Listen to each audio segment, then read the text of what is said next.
We've been talking about China, and I feel like we've been talking about China for a good reason because their economy, and especially their stock market, is not having a good time. China's central bank tries to catch markets off guard with surprise easing. So we're in a situation where the European markets, the US, even Japan, things are ripping. We're seeing a lot of new all-time highs, not in China. Constrained on all sides, China's central bank is aiming to squeeze more value out of its policy actions by catching markets unaware with surprise easing aimed at putting a floor under the struggling economy. This is another thing they're doing in a litany of attempts to stop their stock market from hemorrhaging. Before this, they basically stopped short selling.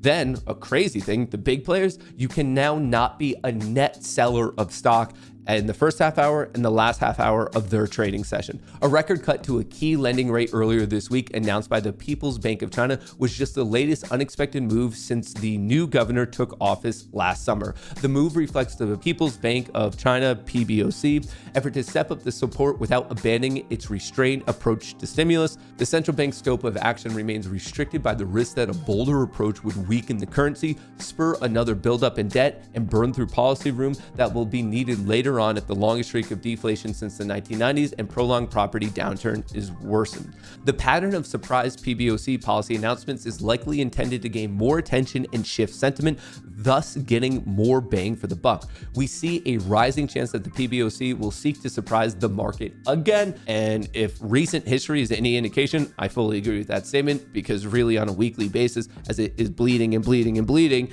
they're trying to surprise everything and be accommodative, if you will, and thus far they have just not found that bottom. So far, the strategy has yet to have a sustained impact on markets. Stronger policy action to support the underlying economy may still be required to lift overall sentiment. My guesses and predictions are as good as the next guy.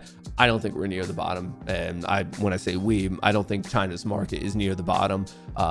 Between all these issues, the shadow banking, the real estate, their population problems, the general discontent for the authoritarian government, it's not trending the way you want it to be trending. So I just find it so interesting that Wall Street over the past couple of years, emerging markets, invest in China, invest in China, invest in China, and they were so incredibly wrong. And then if anything, people were a bit negative on Japan's market, and Japan market just hit a new high after a couple decades. So it's funny to me that people within Wall Street strut about as if what they know is special and the way they see the world, the puzzle that is the markets, is somehow superior and more accurate.